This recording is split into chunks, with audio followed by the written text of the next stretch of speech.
안녕하세요. 저는 짧은 결혼 생활을 하고 소스피드로 솔로로 돌아오게 된 돌싱녀입니다.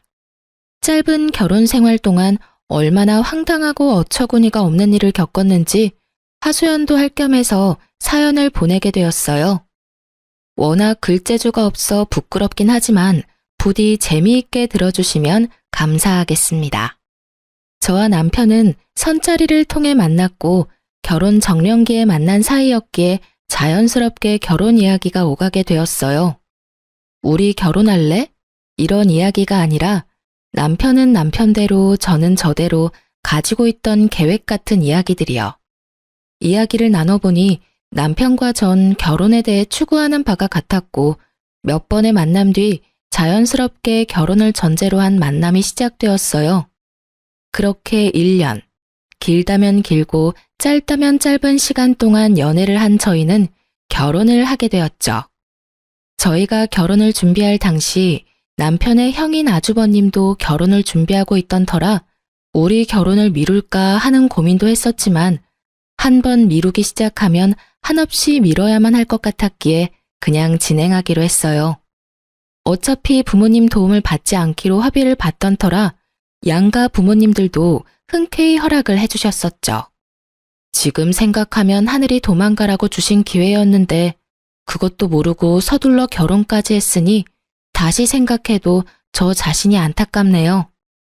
어쨌든 저흰 결혼을 무사히 마쳤고 잘 살았어요. 그런 저희와는 달리 오래전부터 결혼 이야기가 오가던 아주버님은 상견례까지 하고선 파혼을 하게 되었어요. 상견례 이후 좋지 않은 소리가 오가고 싸웠다는 소리가 적잖게 들리더니 결국 헤어졌다고 하시더라고요.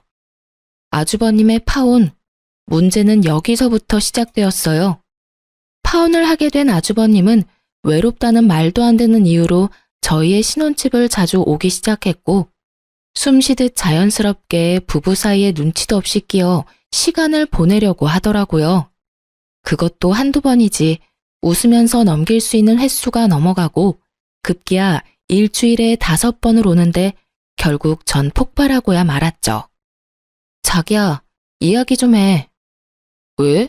무슨 일 있어? 화난 것 같은데? 나 지금 화났어. 그것도 아주 많이. 왜? 무슨 일이길래 그렇게까지 화가 났어? 몰라서 물어? 아주버님, 당신 형, 너무 자주 오잖아. 한 달에 한두 번도 뜨악할 일인데 일주일 5번은 해도 너무하잖아. 나 정말 불편해. 시누이가 온다고 해도 불편한데 하물며 아주버님은 남자잖아. 내가 얼마나 불편하겠어? 그리고 우리 신혼이야, 신혼. 아직은 알콩달콩해야 할 시기에 매번 아주버님이 끼어서 그게 뭐냔 말이야. 그러면 파혼하고 힘들어하는 사람 오지 말라고 그래? 힘들다 외롭다를 입에 달고 사는 형을 그냥 내버려 두란 말이야? 아무리 외로워도 너무 자주 오시잖아. 아무튼 이건 아니야. 2명이 사는 게 아니라 3명이 사는 기분이라고. 뭘 또 그렇게까지 말하냐? 불편해도 조금만 참아주면 안 돼? 형이 한평생 외롭겠어. 그냥 형이 좀 편안해질 때까지 조금만 우리가 참고 이해해주면 되잖아. 그게 그렇게 힘들어? 저는 남편과의 대화를 통해 깨달았어요. 말이 통하지 않는 인간이라는 것을요. 형을 많이 따르고 남다른 정이 있다고 생각은 했었지만 이 정도일 줄은 상상도 못했던 거죠. 도무지 말을 들어 먹을 생각이 없는 남편놈을 위해 전 한 가지 묘수를 생각해냈어요. 그날 저녁 남편은 저의 예상대로 제 말은 무시한 채 아주버님과 함께 집으로 함께 들어왔고 집으로 들어온 2사람은 소파에 앉은 손님을 보고 화들짝 놀래더군요. 장인어른 오셨어요? 우리 사위 이제 오나? 사돈 총각도 놀러 왔나 보네요. 아, 네, 사돈 어르신. 오랜만에 뵙겠습니다. 그래요. 전 집으로 아빠를 불렀어요. 남편의 말대로 아주버님이 외로워서 오는 거라면 저희 아빠도 외롭긴 매한가지니 오시라고 한 것이었죠.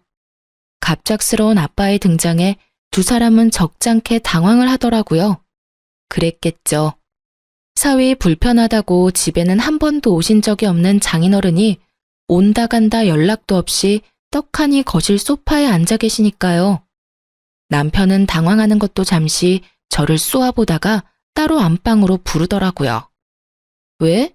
나 저녁 준비 중인 거 안 보여? 저녁이고 뭐고 왜 장인어른이 우리 집에 있어? 왜? 당신 형은 와도 되고 우리 아빠는 오면 안 돼?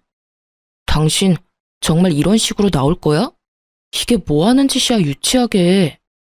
뭐가 유치한 건지 난 모르겠네. 난 그저 당신이 외로운 형 챙기길래 나도 더 늦기 전에 외로운 우리 아빠 챙기기로 결심한 것뿐이야. 외로운 사람들끼리 다 모여서 저녁 먹자는데 그게 뭐 문제가 돼? 남편은 할 말이 없는지 그저 가자미 눈을 하고 저를 노려보더군요. 그런 남편의 눈빛을 무시한 채 전 거실로 나왔고 거실엔 몹시 불편해 보이는 아주버님과 이 모든 상황이 그저 재미있다는 듯 웃고 계시는 아빠가 있었어요. 이미 저에게 모든 상황을 전해들은 아빠는 괜히 아주버님에게 말을 걸더라고요. 뭐 잘 지냈냐, 소식은 들었다. 요즘은 만나는 사람이 없냐는 둥 안부를 묻는 말이요. 아빠의 질문이 계속될수록 아주버님의 표정은 애써 밝은 척은 했지만 눈에 띄게 굳어져 가더라고요. 그렇게 재미있는 상황이 이어지는 그때 남편이 방에서 나왔고 전 아빠에게 남편이 뒤집어질 이야기를 했어요. 아빠, 그러지 말고 오늘 자고 가. 내일 주말이잖아. 어차피 집에 가도 아무도 없는데 빈집에 가봤자 외롭기밖에 더해? 그러니까 오늘 그냥 자고 가라. 응? 내일 일어나서 외식도 하고 저녁까지 먹고 가면 되겠다. 그렇지? 그럼 우리 딸 집에서 오늘은 자고 갈까? 우리 사위 괜찮지? 네. 그럼요. 얼마든지 주무시고 가세요. 그래, 고맙네. 상황이 이렇게 되자 눈치만 살피고 있던 아주버님이 어색한 연기를 선보이기 시작하더군요. 맞다. 약속 있는 걸 깜빡했네. 사돈 어르신, 저 이만 가봐야 할 것 같습니다. 저녁 약속이 있었는데 깜빡하고 있었네요. 그러면 다음에 기회가 되면 또 뵙겠습니다. 이러면서 남편한텐 제대로 인사도 못 건네고 도망가는데 그 꼴이 얼마나 웃기는지. 금방이라도 터져나오려 하는 웃음을 허벅지를 꼬집어가며 참았네요. 아주버님이 돌아가는 모습을 흐뭇하게 보던 아빠는 저녁 식사를 맛있게 하시고 집으로 돌아가셨어요. 아무리 생각해도 사위가 불편할 것 같으니 잠은 다음에 와서 주무시겠다는 말을 남기시고요. 이렇게까지 했으면 충분히 반성하고 깨달은 바가 있을 거라고 생각했는데 그렇지 않더군요. 며칠 뒤 아주버님은 또 집으로 찾아왔고 저는 또 아빠를 불렀죠. 아무리 눈치가 없는 사람이라도 그런 상황이 반복되니 제가 본인의 방문을 달가워하지 않는다는 걸 알아챘는지 아주버님은 집으로 오지 않더라고요. 이제 방해꾼도 사라졌겠다. 본격적인 신혼이 시작될 거라고 기대했는데 상황은 이상한 방향으로 흘러가더군요. 집으로 오지 못하는 상황이 된 아주버님은 남편을 밖으로 불러내기 시작했고 저희의 또 다른 싸움이 시작되었죠. 하루가 멀다고 불러내는 아주버님도 이해가 되지 않았지만 날마다 신나서 아주버님을 만나고 다니는 남편이 더 이해가 되지 않더군요. 자기 가족이 그렇게 중요하면 왜 나랑 결혼까지 해서 날 이렇게 외롭게 만드나 이런 생각도 들었어요. 결국 점점 늦어지는 남편을 지켜보던 저는 2차 폭발을 하고 말았죠. 그날은 12시가 되기 5분 전 문을 열고 들어오는 남편을 보는데 머리 끝까지 화가 나더라고요. 그래서 전 소리를 냅다 질러버렸어요. 지금이 몇 시인 줄 알아? 또 아주버님 만났니? 그럼 내가 이 시간까지 누굴 만났겠어. 형이랑 저녁 먹고 이런저런 이야기하다 보니까 늦었네. 많이 기다렸어? 화가 머리끝까지 난 저와는 달리 남편의 표정과 말투는 평온하기 그지없었고 전 여기에서 더 흥분해봤자 저만 손해라는 생각에 긴 한숨을 쉰 후 말을 이어나갔어요. 그래봤자 결국 따지는 꼴이 되긴 했지만요. 여보, 당신이 생각해도 너무하다는 생각 안 해? 많이 기다렸냐고? 나 요즘 집에 와서 하는 일이 당신 기다리는 일뿐이야. 회사 일이 바빠서 매일같이 야근한다고 해도 섭섭할 것 같은데 당신은 당신 형이랑 노느라고 매일 이렇게 늦는 거잖아. 당신 이럴 거면 왜 나랑 결혼했어? 서로 한시라도 떨어지기 싫어서 매일 헤어지는 게 싫어서 결혼한 거 아니야? 그래서 한 결혼인데 왜 난 매일매일 외로워? 왜 이렇게 외로운 거냐고.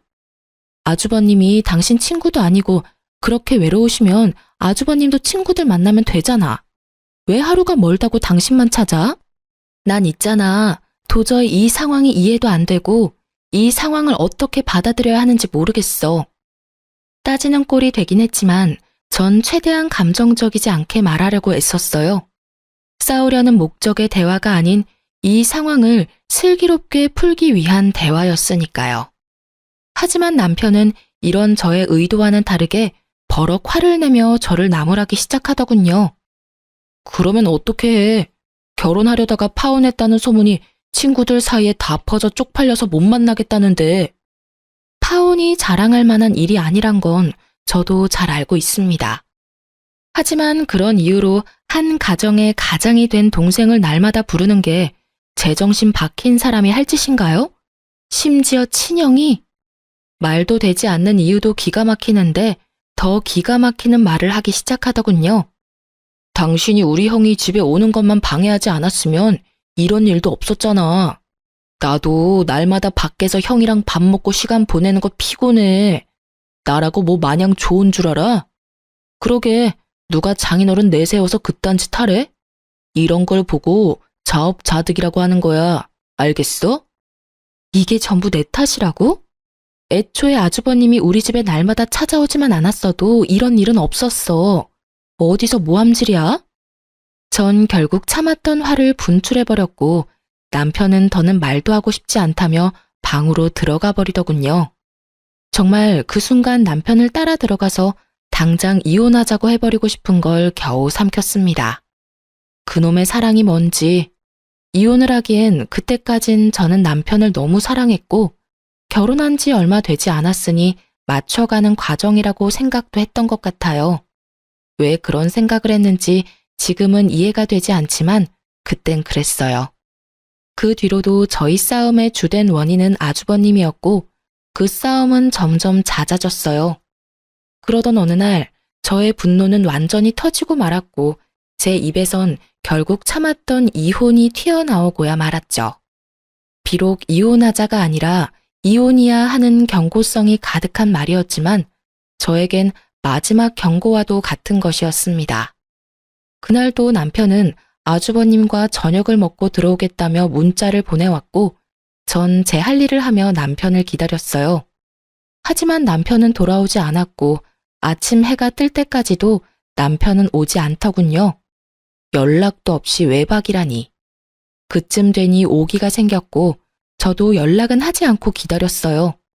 그렇게 기다리고 기다리던 남편은 정오가 넘어서야 집으로 뭉구적거리며 들어왔고 전 그야말로 터지고 말았어요. 야, 너 진짜 미쳤어? 네가 제정신이야? 외박? 미쳤지 미쳤어. 당장 어디서 뭘 했는지 설명하지 못해? 노발대발하던 저의 모습에 남편은 우물쭈물 눈치만 살피고 있더군요. 이 새끼를 어떻게 해야 하나 깊은 고민에 빠져드는 그 순간 시모에게 전화가 왔습니다. 아가, 아범 잘 들어갔니? 어제 아범이랑 네 아주버님이랑 우리 집에서 밥 먹고 술을 한잔 했는데 그만 잠이 들었지 뭐니.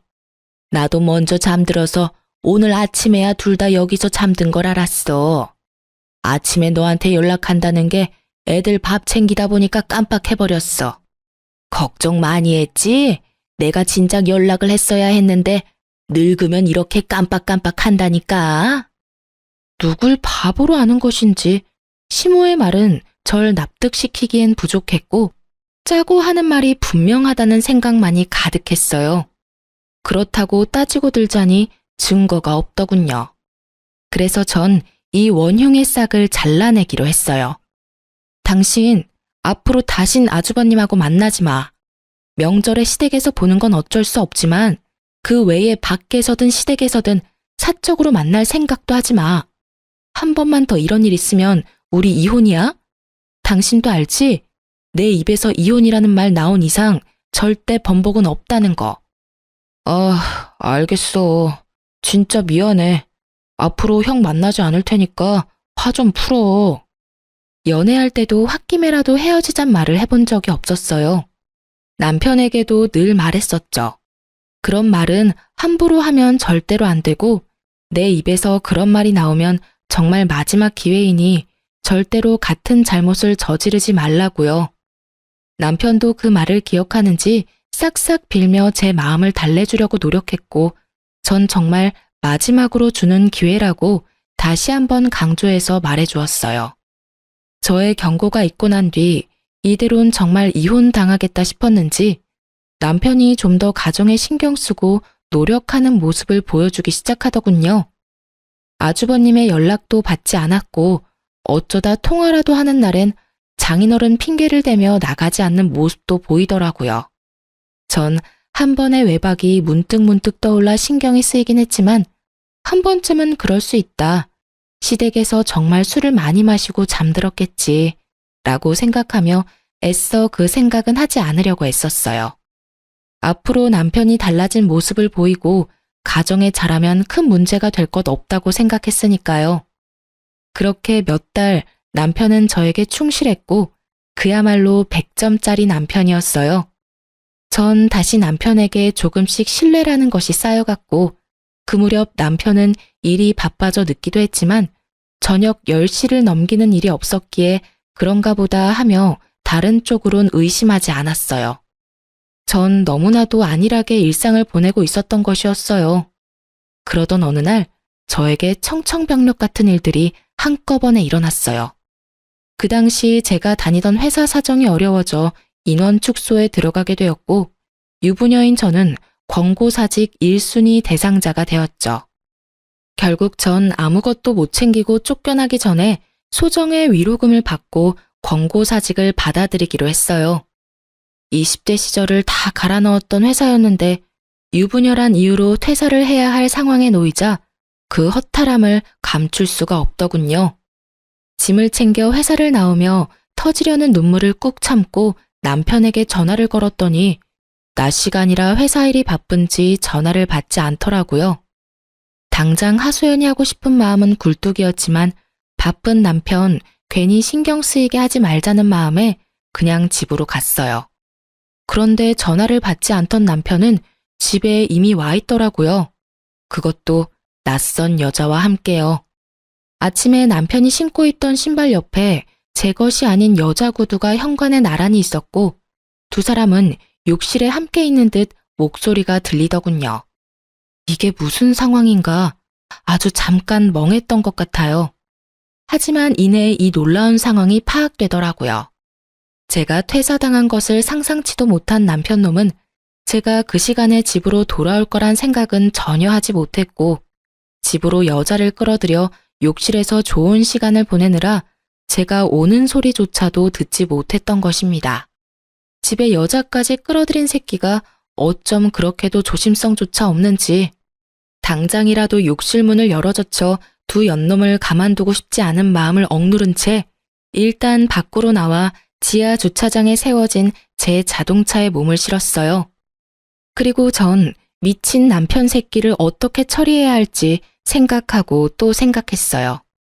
도저히 그냥 이혼만으로는 제 분이 풀리지 않을 것 같았거든요. 그러면서도 제 두 눈은 공동 현관문만을 주시하고 있었죠. 그렇게 머리론 생각을, 눈은 공동 현관문을 보고 있는데 주차장에 익숙한 자동차가 빠른 속도로 들어오는 것이 아니겠어요? 그 차는 아주버님의 차였는데 차 안에는 아주버님과 함께 여자가 타 있었고 놀랍게도 집에서 나온 두 연놈이 자연스럽게 아주버님의 차를 타더라고요. 그 모습을 보는데 손뿐 아니라 다리까지 다 떨려오더군요. 눈물도 나지 않았어요. 그저 머릿속에 이 치욕감과 배신감을 어떻게 되갚아줘야 두 발 뻗고 잘 수 있을까? 이 생각만이 가득했죠. 전 제대로 된 복수를 위해 사람을 붙이기로 결심했고, 얼마 후 남편의 자료를 받은 날, 저는 정말 경악을 금치 못했습니다. 사건의 전말은 이러하더군요. 아주버님과 어울려 다니던 남편은 업소를 비롯해 나이트도 다니기 시작했고, 나이트에서 만난 유부녀와 외도를 저지르고 있었던 것이었어요. 그런 미친 짓을 하는 남편놈의 곁엔 아주버님이 늘 함께였고, 아주버님 역시 행실이 대단히 더럽더라고요. 집까지 끌어들인 여자는 나이트에서 만난 유부녀였고, 아주버님 차에 타고 있던 여자와 상간녀는 서로 친구 사이로 그 여자 역시 유부녀였어요. 끼리끼리 잘 놀다가 끼리끼리 잘 만났다는 생각이 들면서 앞으로의 복수 계획이 눈앞에 펼쳐지더군요. 일단 전 흥신소에서 알려준 두 여자의 남편에게 연락을 해 상황 설명을 하며 만나자고 했어요. 두 남자는 저를 의심하면서도 약속 장소로 나왔고, 전 두 남자에게 제가 받은 사진들을 보여주며 현재 내 남편과 아주버님이 누굴 만나고 어떤 짓을 하고 있는지 알려주었어요. 그러면서 한 가지 간곡한 부탁을 했어요. 이제 제 말 믿으시죠? 사진을 보셨다시피 지금 상황이 꽤 경악스러워요. 저도 처음에 모든 사실을 알았을 땐 믿기지도 않았고 믿고 싶지도 않았는데 애석하게도 이게 현실이더라고요. 그래서 어떻게 복수를 해야 하나 이리저리 생각해봤는데 아무리 생각해도 혼자서 하는 복수는 성에 차지 않을 것 같아서 이렇게 연락드리게 됐어요. 부탁을 좀 드리려고요. 전 상간녀 소송을 물론 진행할 예정이고 두 분께도 소송을 부탁드리려고 합니다. 제 남편 그리고 아주버님한테 상간남 소송 꼭 좀 해주세요. 부탁드립니다. 저의 부탁에 두 남자는 굳이 부탁까지 하지 않아도 당연히 소송을 하려고 했다며 흔쾌히 저의 뜻에 따라주기로 했습니다. 그렇게 약속을 받아낸 저는 지체하지 않고 점심시간에 맞춰 남편의 회사 앞에 찾아갔어요. 저의 예상대로 사람들이 줄지어 나오고 있었고 남편 역시 그 사이에서 모습을 드러내더라고요. 저를 발견한 남편은 반가운 얼굴을 하며 달려왔고 전 준비된 말을 했어요. 여보, 회사 앞까지 무슨 일이야? 밥은? 점심 같이 하려고 왔어? 점심 같은 소리 하네. 이혼하자고 말하려고 왔어. 우리 이혼하자. 뭐? 이혼? 갑자기 무슨 이혼이야. 말을 알아들을 수 있게 해. 갑작스러운 이혼 통보로 당황하는 놈을 이해시키기 위해 그 발칙한 얼굴 위로 상간녀와 남편놈의 다정한 모습이 찍힌 사진들을 뿌려주었어요. 그러자 그 사진들이 뭔지 알지도 못하는 남편놈은 되레 화를 내더군요. 이게 무슨 짓이야? 너 진짜 미쳤어? 갑자기 찾아와서 이혼 타령을 하지 않나? 이건 또 뭐 하는 짓이야? 나한테 소리치기 전에 바닥에 떨어진 사진 구경이나 해. 그러고 나서도 나한테 할 말이 있다면 그때 짓거려 보든가. 아마 할 말은 없을 테지만 말이야. 제 말에 남편은 바닥으로 시선을 떨구었고 사진을 살펴보던 남편의 눈썹이 파르르 떨리더군요. 제가 예상했던 대로 어느새 저와 남편 주변엔 많은 구경꾼들이 몰려들었고 남편은 주변 소음에 아차 싶었는지 저에게 뭐라고 변명할 정신도 없이 바닥에 떨어진 사진들을 미친 듯이 줍기 시작하더군요. 허겁지겁 줍는 꼴이 얼마나 한심하고 꼴 같지도 않던지. 전 그 길로 집으로 돌아왔고 비밀번호를 바꿔버렸어요.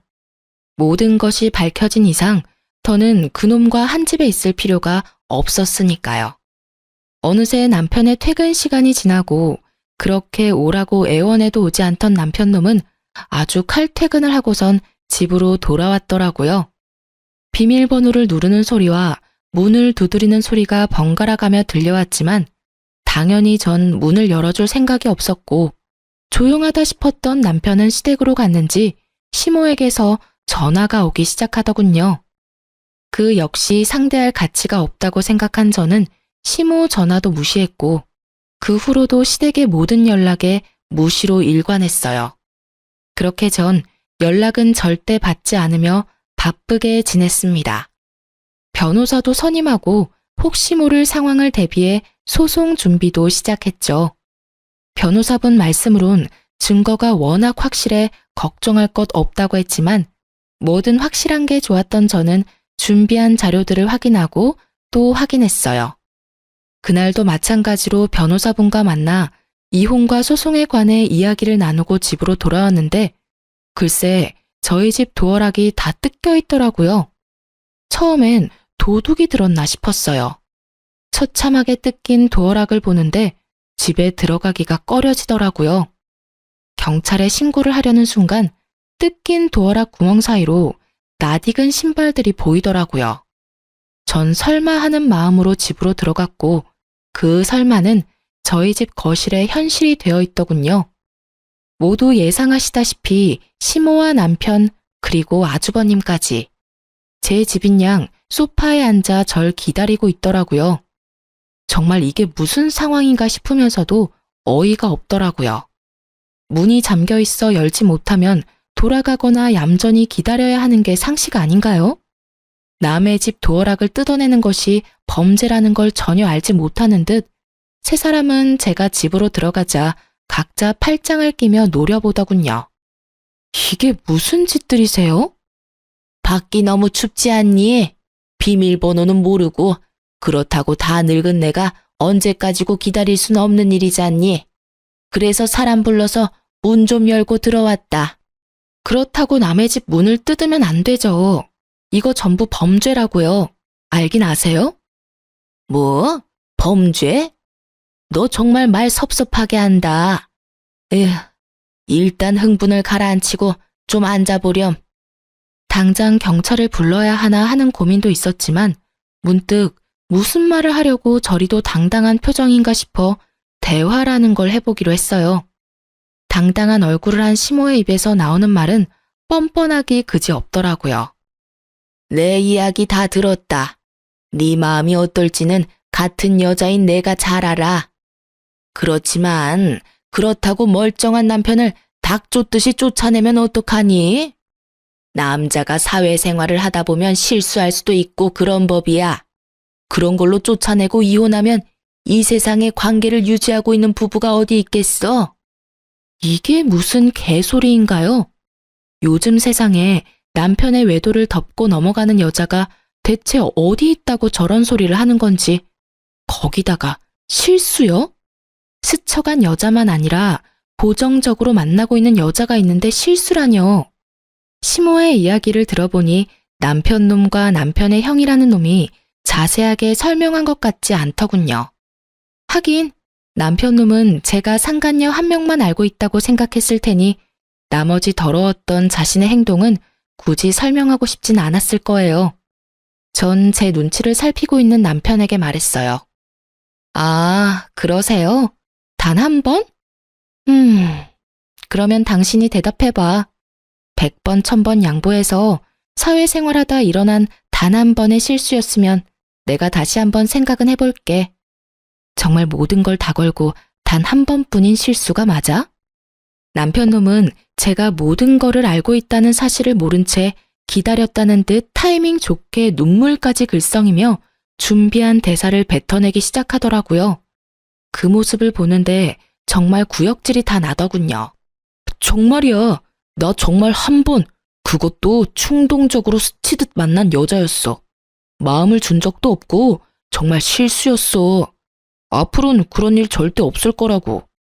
무슨 이어달리기도 아니고 남편 놈의 말이 끝나자 아주버님이라는 작자가 말을 이어받아 남편 놈의 변호를 하고 나서더군요. 이 녀석 말 다 사실이에요. 재수씨, 제가 다 증명할 수 있어요. 이 녀석은 바람을 피울 녀석이 못 된다고요. 아, 그래요? 저 사람이 바람 피울 사람이 못 된다. 이 말이죠? 예. 그리고 재수씨가 이번 일만 넘어가 주시면 제가 다신 이 녀석 불러내지 않을게요. 밖에서 따로 만나서 술을 마신다거나 시간을 보내는 일은 절대 없을 겁니다. 약속드릴 수 있어요. 각서 쓰라고 하시면 각서도 쓸 수 있어요. 이런 와중에도 당당한 시모와 금방이라도 내게 무릎을 꿇고 싹싹 빌 것만 같은 두 남자를 보고 있자니 어이가 없어 웃어버렸어요. 그렇게 소리내어 웃자 세 사람은 절 무슨 미친 여자 보는 듯이 쳐다보더라고요.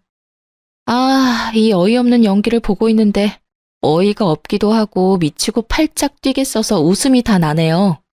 그럼 이제 이것 좀 보시면서 이야기 나눌까요? 전 준비된 사진을 가지고 와 시모에게 한 장 한 장 보여주며 정성스레 설명까지 해주었죠. 천천히 나열되는 사진과 설명에 시모의 얼굴은 점점 굳어지더라고요. 잘 보세요. 이건 지금 저 새끼가 만나는 여자랑 저 새끼의 다정한 사진. 아, 심지어 이 여자는 저희 집까지 들락날락한 여자예요. 아주 두 사람이 어찌나 좋아 죽던지. 이혼할 마음을 그때 먹게 됐지 뭐예요. 아, 이 사진도 대박 아닌가요? 요즘 아주버님이 자주 만나는 여잔데 참고로 이 여자도 유부녀예요. 두 여자가 글쎄 친구 사이라네요. 끼리끼리 잘 놀고 잘 만나지 않았나요?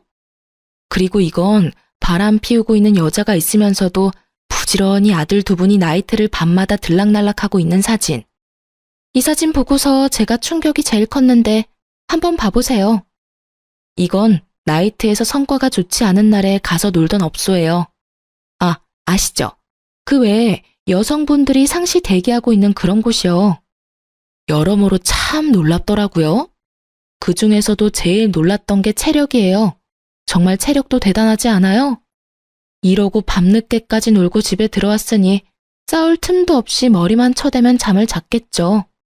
사진을 꺼내자마자 얼굴부터 굳은 시모는 술집 여자 사진에서 표정이 확 썩어가더군요. 당연한 일이었죠. 제가 아는 시모는 아들의 외도 때문에 집에서 쫓겨났다는 사실만으로도 내심 큰 충격에 빠졌을 텐데 겨우 마음을 추스르고 어떻게든 제 길을 죽여 아들의 이혼을 막아보고자 하는 마음으로 이곳에 왔을 테니까요. 그런데 상간녀만 있는 것도 아니고 한두 번도 아닌 거의 날마다 여자를 찾아 헤매고 다녔다는 사실은 꿈에서라도 상상하지 못했을 테니까요. 제가 모든 사실을 알고 증거까지 충분하다는 사실이 밝혀지고 난 후 세 사람은 서로의 눈치를 살피며 이 난관을 어떻게 헤쳐나가야 할지 고민에 빠진 듯 보이더군요. 그런 세 사람을 보던 제 입가에는 미소가 걸렸고 이내 저의 표정을 본 시모는 이런 와중에도 제가 지 아들보다 우위에 서 있는 꼴이 보기 싫었는지 실수라는 말은 쏙 넣어버리고 태세를 바꿔 어떻게든 저를 이겨먹으려고 노력하더라고요. 에휴, 그래. 어떤 상황인지는 잘 알겠고 그래서 이혼을 바란다 이 말이지? 그럼 그렇게 하도록 하자. 그깟 이혼 여자는 몰라도 남자한테 흠될 거 하나 없어. 이왕 이혼 이야기 나왔으면 더 지체할 필요도 없지 않겠니? 그게 호적이든 집이든 말이야. 당연하죠. 전 하루라도 빨리 이혼하고 싶어요. 그러니 아들한테 소송까지 갈 필요 없게 원만한 합의 좀 해주라고 해주세요. 그건 걱정하지 마라. 우리 아들이라고 니까지 것한테 미련이 있는 줄 아니? 오늘도 안 오고 이혼하겠다는 거 내가 겨우 사정사정해서 데리고 왔다. 이럴 줄 알았으면 그냥 나만 오는 거였는데 내가 지금 후회가 커. 아, 그러셨어요? 그러면 이혼은 하기로 했고 더 할 말 없으면 이만 좀 가주실래요, 다들? 아까부터 주거침입으로 신고하고 싶은 걸 겨우겨우 참고 있는 중이거든요. 아가, 아니 얘, 그게 무슨 말이니? 나가려면 네가 나가야지. 어머님, 아니 아줌마, 왜 내가 나가요? 나가려면 당신네들이 나가야죠. 참, 여기 엄연한 내 아들 집이다. 그러니 당연히 네가 나가야지. 지금까진 어떻게든 둘이 화해시켜보려고 네가 내 아들 쫓아내고 내 아들 집에서 혼자 편히 지내는 걸 내가 두고 보고 있었지만 이젠 아니지. 네가 내 아들과 기어코 이혼하겠다고 하니 더는 여기서 지내는 꼴은 못 본다. 그러니 지금 당장 짐 챙겨서 나가. 그렇지 않으면 네가 부르겠다고 한 경찰 내가 지금 부를 테니 말이다. 무슨 이야기의 서두가 이렇게나 긴가 싶었더니 결국 집 이야기더군요. 설마 하며 생각은 했었지만 이 정도로 시모가 아는 것이 없을 줄이야. 시모의 당당한 요구와는 달리 형제의 눈동자는 급격하게 갈 곳을 잃고 흔들리고 있더라고요. 그 눈빛에서 제발 아무 말도 하지 말아달라는 간절함이 보였지만 전 그렇게 해줄 생각이 없었고 진실을 시모에게 말해주었어요. 아줌마, 그러니까 당신들이 나가란 말이에요. 무슨 말인지 모르겠어요? 여기 내 명의, 내 집이에요. 제 말에 시모는 이때껏 보이던 차분하고 당당한 모습은 온데간데 없이 사라지고 노발대발하며 흥분을 하기 시작하더라고요. 뭐? 그게 무슨 소리니?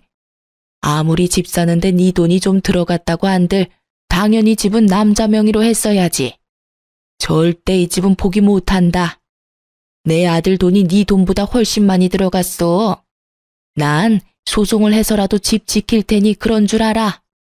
당연하지 않은 말을 당연하게 뱉고 있는 시모의 입에서 급기야 소송이라는 단어가 나왔고 전 굳이 제 입으로 말하기 싫었던 사실까지 말하게 되었어요.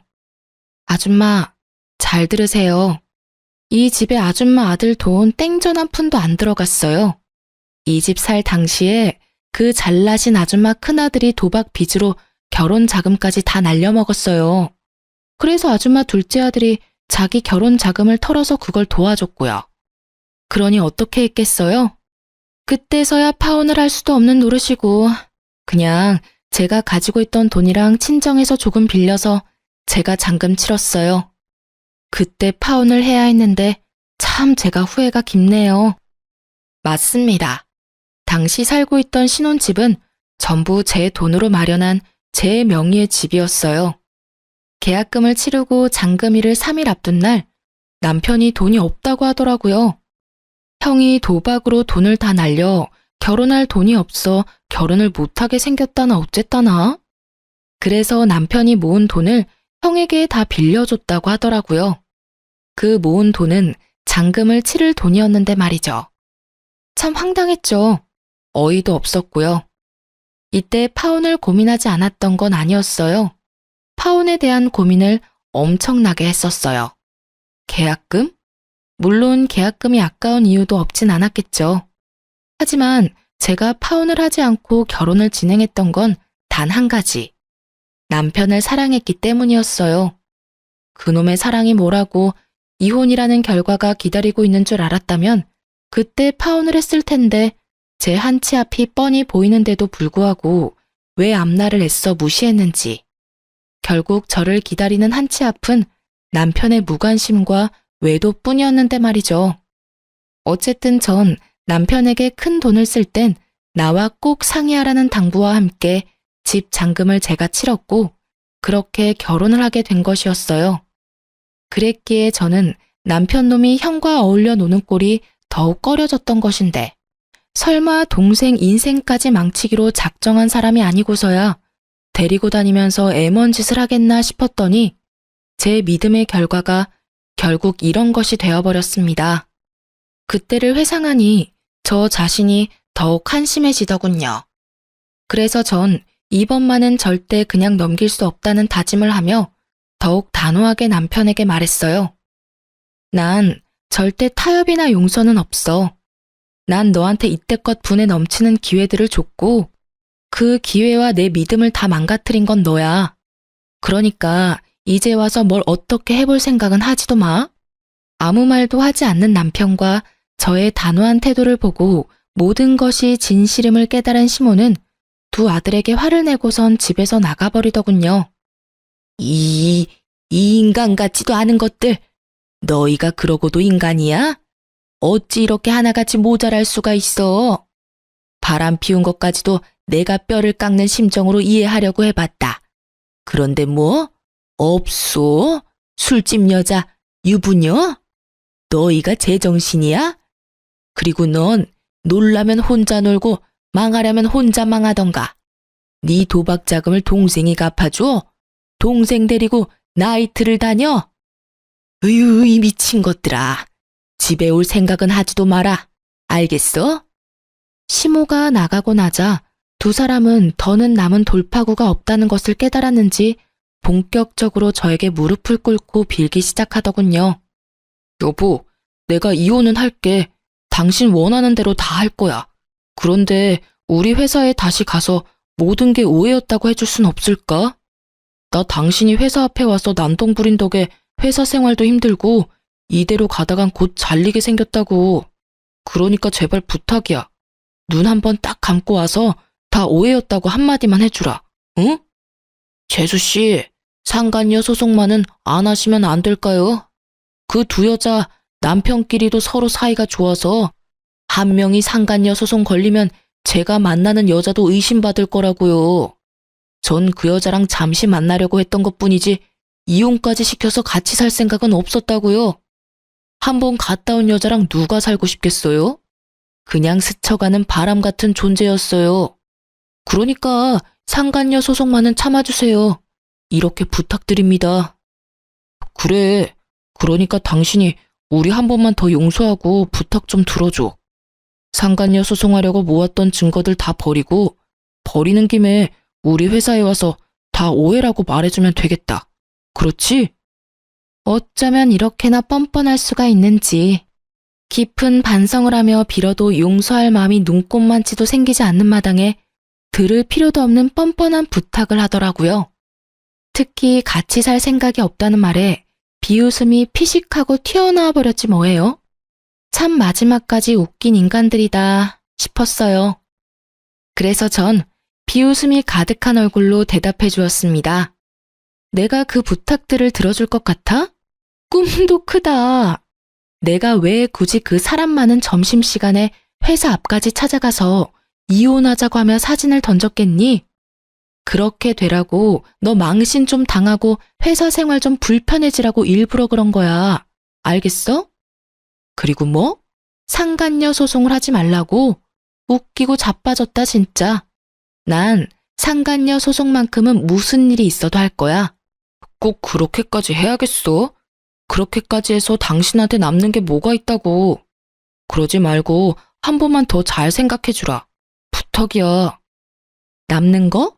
그래, 뭐 대단한 게 남겠어? 그냥 뭐 기분이나 좀 좋고 돈이나 좀 생기겠지. 근데 있잖아, 내가 아까 네 엄마한테 하는 말 잘 못 들었나 본데 나 네가 이 집에서 인연이랑 무슨 짓거리까지 했는지 다 알고 있다니까? 그날 하필이면 내가 퇴사를 하게 돼서 일찍 집에 오게 됐지 뭐야. 그래서 두 연놈이 이 집에서 얼마나 행복했는지 다 듣고 봐버렸는데 내가 가만히 있을 거라 생각해? 날 얼마나 우습게 봤으면 바람 피운 것도 모자라서 다른 곳도 아니고 신혼집에 여자를 데리고 와? 네가 제정신이야? 네가 사람 새끼냐고. 저의 울분에 두 사람은 더는 말을 잇지 못하더군요. 그저 고개를 떨구고 한숨 섞인 눈물만 흘릴 뿐이었죠. 하지만 그런 그들의 모습에도 제 화는 조금도 사그라지지 않더군요. 그래서 전 그들을 더욱 절망에 빠뜨릴 말을 해주었습니다. 그리고 깜빡해서 말 못했는데 곧 상간남 소송도 들어올 거야. 내가 너한테 이혼하자고 한 날 그 여자들 남편 만나서 다 알려줬거든. 두 사람 다 상간남 소송은 당연히 하겠다고 하더라. 이참에 깔끔하게 이혼들 하시고 자유롭게 만나면 되겠네? 아무튼 자유롭게 만나든지 말든지 그건 알아서더라고. 돈이나 준비해, 두 사람 다. 내 위자료, 상간남 위자료, 돈 들 일 많을 테니까 말이야. 아 맞다. 오늘 도어락 부수고 주인도 없는 집에 막무가내로 들어온 것도 무단 침입으로 걸 거니까 여러모로 각오하는 게 좋을 거야. 제 말에 두 사람은 손이 발이 되게 빌기 시작하더군요. 이미 제 손을 떠난 일인데도 불구하고 말이죠. 전 울고불고 하는 두 사람을 경찰에 신고했고 총알처럼 빨리 와주신 경찰관이 두 형제를 끌고 나감으로써 상황은 마무리되었네요. 그 뒤론 일사천리였어요. 이혼하는 데까지 시간이 걸리긴 했지만요. 이혼이란 게 이혼할 거라고 마음만 먹으면 금방 끝나는 줄 알았는데 그렇지 않더라고요. 이혼은 하겠지만 위자료는 줄 수 없다는 남편놈 덕분에 소송으로 이어졌고 시간이 길어진 만큼 제가 원하는 결과는 얻어낼 수 있었습니다. 저는 총 4명에게 위자료를 받았어요. 전 남편, 전 남편의 형, 시모, 그리고 상간녀까지. 어찌되었든 이혼을 하게 되니 속이 말이 아니었는데 든든한 통장을 보니 치유가 되더라고요. 그야말로 금융치료였죠. 이런 저와는 달리 전 남편 놈은 그야말로 지옥을 경험하고 있는 것 같았어요. 마지막으로 법원에서 만났을 당시 행색이 형편없는 것도 통쾌했지만 절 정말로 통쾌하게 했던 건 전 남편의 말이었어요. 내가 요즘 어떻게 사는 줄 알아? 빚도 빚이지만 회사 생활이 아주 개떡같다고. 내가 너 때문에 요즘 사는 게 아주 지옥이야, 지옥. 내가 너 매정한 건 알았지만 어떻게 그렇게까지 매정하냐? 네가 그딴 년이니까 내가 바람까지 핀 거야. 알겠어? 그래, 그거야. 네가 빚에 허덕이는 것도 회사 생활이 개떡같이 된 것도 곧 회사에 잘리게 되더라도 거긴 내 탓은 하나도 없어. 방금 네가 말했듯이 모두 다 네가 바람까지 쳐 폈기 때문에 이 모든 일이 일어난 거야. 알겠어? 이 개만도 못한 새끼야. 아휴, 내가 개만도 못한 놈이랑 무슨 말을 하고 있냐. 그냥 갈 길 가고 다신 마주치지도 말자. 부탁이다. 어? 이렇게 그놈과의 짧지만 질긴 인연이 끝이 났어요. 법원에서 들은 말인데 전 남편도 전 남편이지만 그 형도 여기저기 위자료를 주느라 빚더미에 앉았다고 하더라고요. 끝까지 두 아들을 거부하던 시모는 두 아들이 빚더미에 앉게 되자 결국 받아줬다고 하더군요. 기껏 다 키워서 출가시켰던 아들들이 빚만 가득 안은 채 다시 돌아왔을 때의 그 심정. 경험해보지 않아도 노년이 아주 고달플 거란 것은 확실히 알겠더라고요. 거기에다가 회사까지 잘리게 되면 꽤 볼만할 것 같지 않나요? 요즘 전 꽤 괜찮게 살고 있어요. 짧은 결혼 생활로 이혼녀 딱지가 붙어버린 사실이 때론 좀 억울하긴 하지만 그런 생각이 들 때면 금융치료로 재빠르게 생각을 환기시켜주고 있어요. 그러면서 그 모든 걸 참고 살았으면 제 명예에 살지 못했을 거라며 위안으로 삼고 있어요. 아, 취업도 했어요. 비록 아빠의 사업체이긴 하지만요. 지금은 격리 업무를 보고 있긴 하지만 곧 현장에도 투입되어 실무도 배우게 될 것 같아요. 아빠 사업체로 취업하며 집도 처분했고 시집을 가기 전과 마찬가지로 아빠와 함께 살고 있어요. 아무래도 이혼 후 제 상태가 불안정해 보이셨는지 외롭다는 핑계로 들어왔으면 한다고 하시더라고요. 그렇게 아빠와 다시 살게 된 저는 아빠의 잔소리가 심한 날엔 사춘기 소녀처럼 아빠와 투닥이기도 해요. 이혼하고 다시 집으로 돌아올 땐 아빠에게 상처 드린 만큼 더 잘할 거라고 다짐 또 다짐을 했었는데 정신 차려보면 아빠 잔소리에 도망치는 제 자신을 발견하네요. 하지만 입가에 옅은 미소가 걸리신 걸 보니 아빠는 즐기고 계신 것 같아 저도 이 또한 행복이라고 여기며 효도하고 살아보려고요.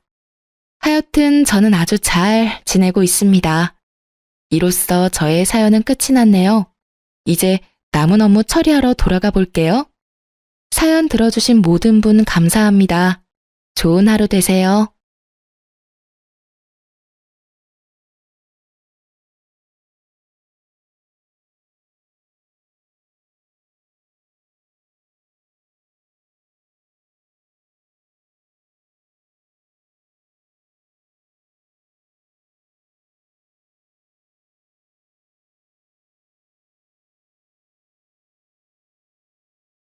안녕하세요. 저는 딸아이를 혼자 키우고 있는 30대 후반 여자입니다. 매일 사연을 들으며 하루를 마무리하곤 했는데 막상 사연을 보내려니 엄청나게 떨려오네요. 그래도 열심히 써볼 테니 잘 들어주시길 바라며 이야기 시작해 보겠습니다. 저와 남편은 오래된 장수 커플이었어요. 고등학교 때부터 사귀기 시작해 10년이란 시간을 만나왔으니 거의 가족이나 마찬가지였죠. 물론 가족 간에도 사이가 좋아 저희가 마침내 결혼한다고 했을 때 얼마나 좋아들 해주셨는지 몰라요. 결혼을 하고 난 뒤에도 저흰 10년이란 세월이 무색할 만큼 사이가 좋았고 서로 사랑했었습니다. 결혼하고 난 뒤 1년 만에 아기가 생겼고 무사히 딸을 출산하게 되었어요. 딸이 귀한 시댁에선 이보다 더 기쁜 일이 없다고 경사라고 하시며 저희 부부보다도 더 딸의 출산을 기뻐해 주셨죠. 참 하루하루가 행복했어요. 이렇게 행복하게만 살 수 있다면 더 바랄 것이 없다는 생각이 들 정도였으니까요. 하지만 불행은 예기치 못한 순간에 찾아오더군요. 그날은 남편이 출장을 갔다가 딸아이가 눈에 밟힌다며 무리해서 밤늦게 집으로 돌아오던 길이었어요. 평소 안전운전이 강박에 가까울 정도인 남편이었던지라 별 걱정을 하지 않았는데 그만 교통사고가 나고 말았습니다. 화물 운전을 하던 상대방 운전자가 졸음 운전을 했다고 하더군요. 남편은 그 자리에서 하늘나라로 가버렸고 아기가 2살도 되지 않던 해에 저는 남편을 떠나보내게 되었어요. 처음엔 믿기지 않았어요. 언제든 남편이 현관문을 열고 들어올 것만 같은데 야속한 남편은 돌아오지 않더군요. 그렇게 감당할 수 없는 슬픔에 빠져 몇 달을 보냈던 것 같아요. 그러던 어느 날 딸이 다가와서 엄마라고 하며 제 눈물을 닦아주더라고요. 그때 정신이 번뜩 들었어요. 저는 사랑하는 사람을 잃은 슬픈 여자이기도 했지만 한 아이를 책임져야 할 엄마였다는 사실을 깨달았던 거죠. 그날 이후 전 가까스로 정신을 차렸고 시댁과 친정의 도움을 받으며 아이를 키워나갔어요. 그렇게 3년이란 시간이 지났어요. 축 처진 기저귀를 차고서도 해맑게 웃던 아이는 어느새 5살이 되어 스스로 변기에 가서 볼일을 보고 올 만큼 시간이 지났어요. 여전히 전 시댁과 왕래를 하며 지내며 도움을 많이 받고 있었어요. 아, 여기서 말하는 도움이란 금전적인 도움은 아니에요. 물론 명절 때가 되면 저도 그렇고 아이도 그렇고 용돈을 받긴 하지만 그런 것을 제외하고는 일체의 돈은 받지 않았어요. 그저 제가 쉴 수 있게 아이를 데리고 가서 하룻밤 자주 쉰다거나 먹거리를 해주시는 등 그런 도움들을 주시고 계세요. 가끔 큰 돈을 주려고 하시긴 했지만 사망보험금을 포함해 남편이 남기고 간 것이 꽤 있기도 했고 저도 액세서리를 만들어 온라인으로 판매 중이었기에 돈이 아쉽지 않았던 터라 돈은 필요 없고 가끔 딸아이 좀 봐달라고 부탁드렸네요. 시댁에선 그런 제 의견을 존중해 주셨고 그렇게 저흰 자주 왕래하며 지내왔어요. 그러던 어느 날 시댁에서 좋은 소식이 들려왔어요.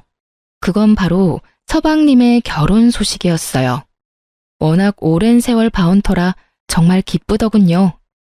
주은아, 글쎄 우리 막둥이가 결혼한다는구나. 어머, 정말이에요? 정말 축하드려요, 어머님. 우리 도련님이 드디어 장가를 가다니 제가 다 눈물이 나려고 하네요. 그러니까 어느새 커서 자기 가정을 꾸린다니 세월이 참 빠르구나. 그건 그렇고 너도 상견례 자리에 올 거지? 네? 저도 가고 싶긴 한데 아무래도 안 가는 게 좋을 것 같아요. 왜? 오고 싶으면 오면 되지. 너도 우리 가족이잖니? 그렇긴 해도 상대방 입장에선 아닐 수도 있다는 생각이 들어요, 어머님. 괜히 중요한 날에 저 때문에 괜한 말 나오는 것도 싫기도 하고 괜히 불편할 것 같기도 하고요. 그냥 전 마음만 보낼 테니 저는 신경 쓰지 마시고 잘 다녀오세요, 어머님. 그래, 알겠어. 그러면 상견례는 안 오는 대신 결혼식엔 무조건 와야 해. 너 안 온다고 하면 재원이가 엄청나게 섭섭해할 거야. 알겠지? 네, 결혼식엔 무슨 일이 있어도 꼭 참석할게요. 그렇게 전 결혼식엔 꼭 참석하겠다는 약속을 하고선 전화를 끊었어요. 상견례 자리는 잘 마무리되었다고 했고 어머님께 들은 바론 애교도 많고 싹싹한 것이 마음에 든다고 하시더군요. 시간은 흘러 결혼식 날이 되었고 컨디션이 좋지 않은 딸을 친정에 맡기고 결혼식장으로 갔어요. 시댁 식구들과 인사를 나누고 어머님은 저를 동서에게 소개해주겠다며 신부 대기실로 데리고 가더라고요. 신부 대기실에 앉아있는 동서는 어머님의 말씀대로 참 예쁘고 애교가 많았어요. 어머님을 보자마자 어머님이라고 콧소리를 내며 안기는데 괜찮은 사람이 들어왔다는 생각이 들더군요. 어머님은 동서를 떼어내며 저를 소개해 주었고 저를 본 동서의 반응이 썩 좋지만은 않았지만 그땐 좋은 게 좋은 거라고 많이 긴장해서 그런가 보다 하고 그냥 넘겼어요. 잠깐의 반응 뒤엔 밝게 인사를 해주었기에 다르게 생각할 틈도 없기도 했고요. 결혼식은 잘 마무리되었고 어느덧 두 사람이 신혼여행에서 돌아와 처가를 거쳐 시댁으로 오는 날이 되었어요. 결혼을 하고 시댁으로 동서가 첫인사를 오던 날, 전 동서의 마음을 확실하게 알게 되는 날이 되었습니다. 그날도 마찬가지로 어머님의 권유로 딸과 함께 시댁으로 가게 되었고, 뒤이어 동서와 서방님도 들어오더라고요. 모른 척하기에도 힘든 거리에 제가 있었는데도 불구하고 동서는 저를 본체만 채하며 어머님께 달려가 안기더군요. 순간 이건 뭐지? 하는 생각이 들긴 했지만 애써 부정적인 생각은 무시하려고 애썼어요. 그렇게 시작된 선물 증정식. 기대될 리 없었고 역시나 저와 딸을 챙기지 않은 모습에도 실망은커녕 당연하다고 생각했어요. 동서의 입장에선 충분히 준비하지 않을 수 있다고 생각했으니까요. 하지만 서방님의 생각은 다른 듯 동서에게 질책 아닌 질책하더라고요. 여보, 형수님이랑 희은이 선물은? 그게 내가 깜빡했어. 어쩌지? 그런 말이 어디 있어. 내가 산다고 하니까 당신이 산다고 우겨서 내가 알겠다고 한 건데. 여자가 필요한 건 여자가 잘 안다고 호언장담하더니 잊으면 어떻게 해. 내가 다른 건 몰라도 형수님이랑 희은이 선물은 꼭 챙겨달라고 부탁까지 했잖아. 그게 중요한 선물이라서 고민하다가 그만 잊었나 봐. 일부러 사지 않은 것이 뻔한데 끝까지 깜빡했다며 동서는 깜찍한 거짓말을 해댔고 전 어차피 받을 생각 없었던 선물인지라 분위기가 더 가라앉기 전에 제가 말을 꺼냈어요. 아우, 그깟 선물이 뭐라고 새신랑 새신부가 싸우려고 해. 난 괜찮으니까 그만하고 밥부터 먹자 우리. 아버님, 어머님 식사하실 시간 한참 지나서 시장하실 거야.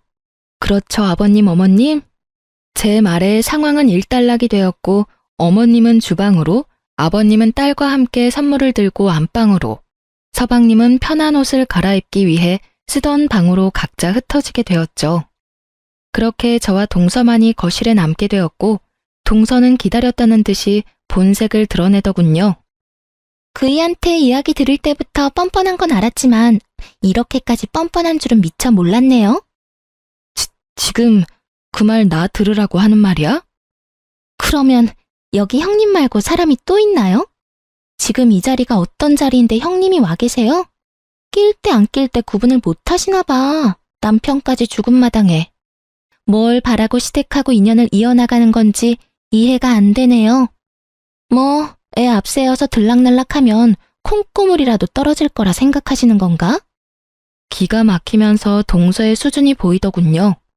생각하는 꼴이 얼마나 밑바닥인지 한숨이 다 나오더라고요. 좋은 날이니 웬만하면 참아주려고 했는데 이쯤 되니 마냥 참지 못하는 성격이 또 불쑥하고 튀어나와 버렸죠. 동서가 주인공인 날에 내가 참석한 것이 기분 나빴다면 미안한데 나도 이 집 주인인 아버님, 어머님이 불러서 온 거니까 동서가 상관할 바는 아닌 것 같고 뭘 바라고 시댁에 들락날락거리는 건 아니니까 앞으로는 말 좀 조심해줬으면 좋겠어. 계속 이런 식이면 동서 수준이 밑바닥이라고 증명하는 꼴밖에 되지 않을 테니까 말이야. 뭐라고요? 언성 낮춰. 그러다 어머님 나오시면 곤란한 건 동서이지 않을까? 동서는 제 말에 무어라 받아치려고 했고 저 역시 지지 않겠다는 의지로 동서의 입을 주시하고 있었어요. 바로 그때 어머님이 밥 준비가 다 되었다고 하시며 나오셨고 동서는 얼굴색 하나 바뀌지 않고 아무 일도 없었던 척을 하며 어머님께 찰싹부터 아양을 떨기 시작하더군요. 그 모습을 보는데 그야말로 기가 막히고 코가 막혔지만 어쩌겠어요? 엄연히 따져보면 이제 전 남남이고 동서는 가족인 것을요. 새로운 가족이 저를 탐탁지 않아 한다면 제가 빠져주는 것이 도리라는 생각이 들었어요.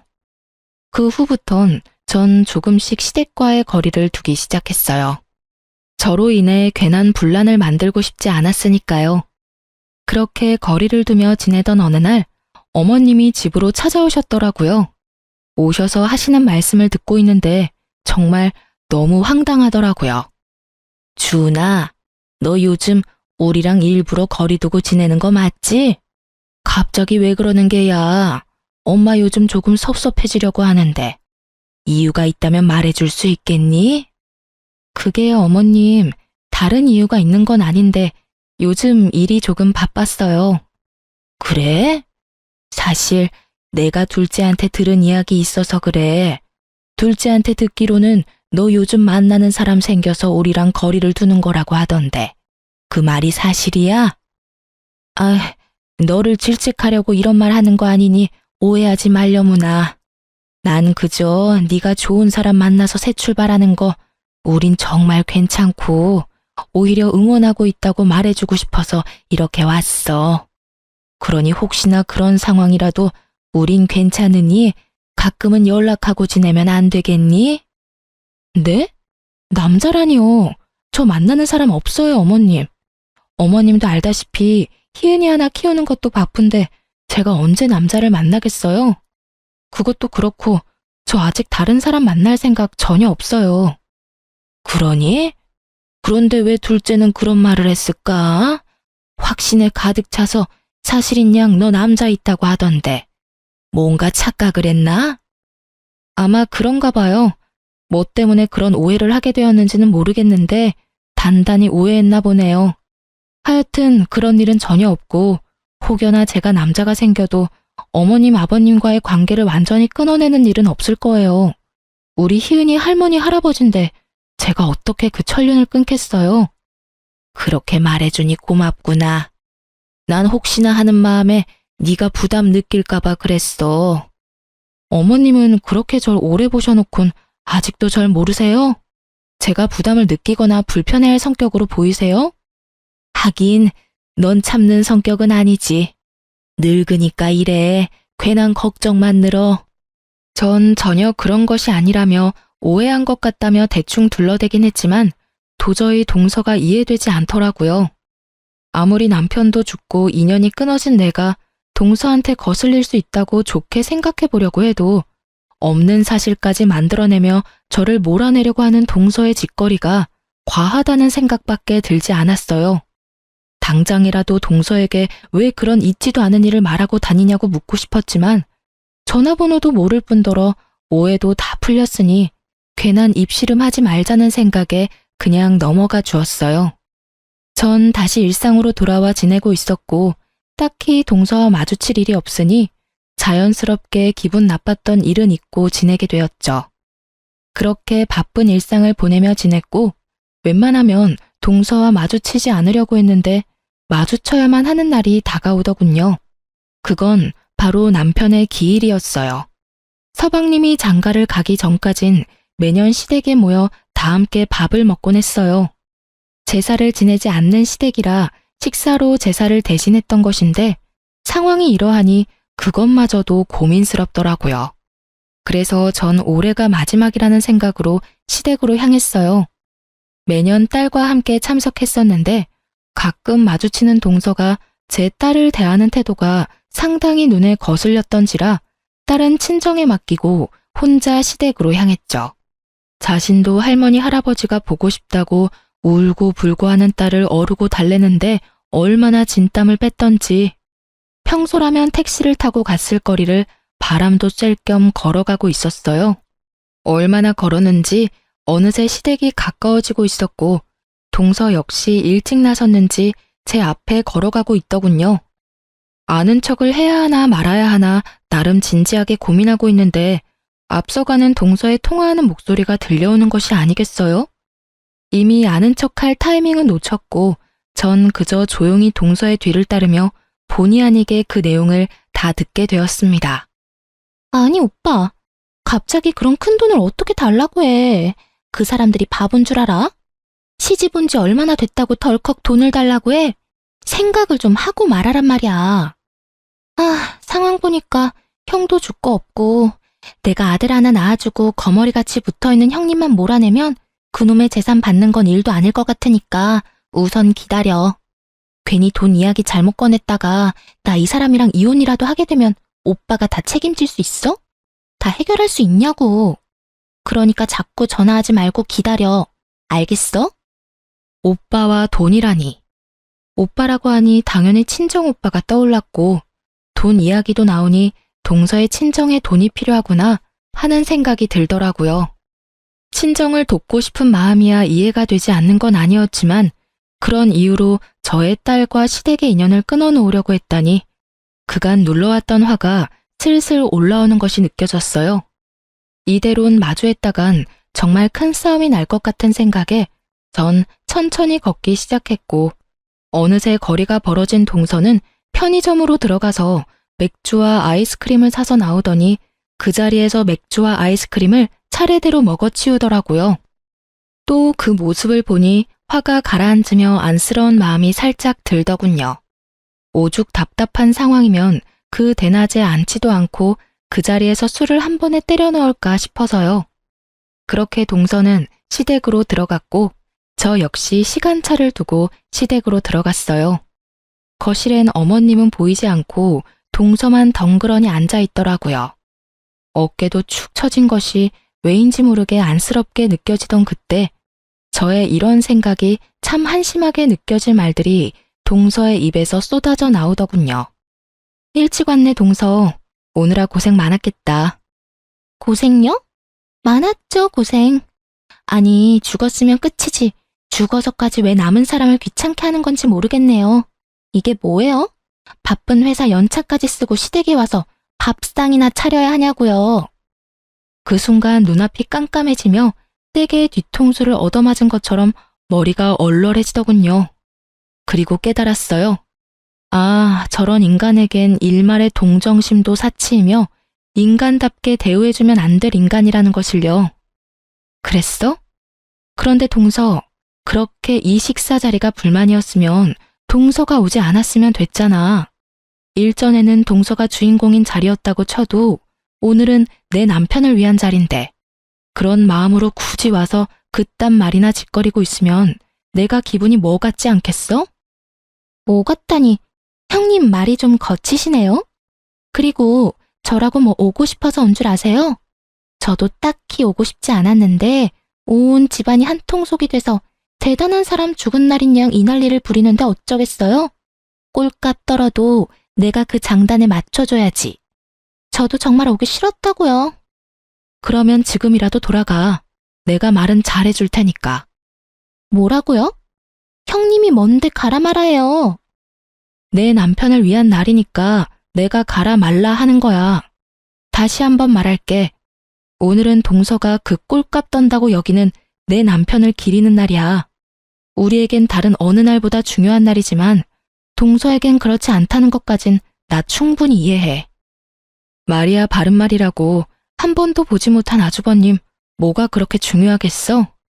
동서 말대로 산 사람이 중요한 건데, 그렇지?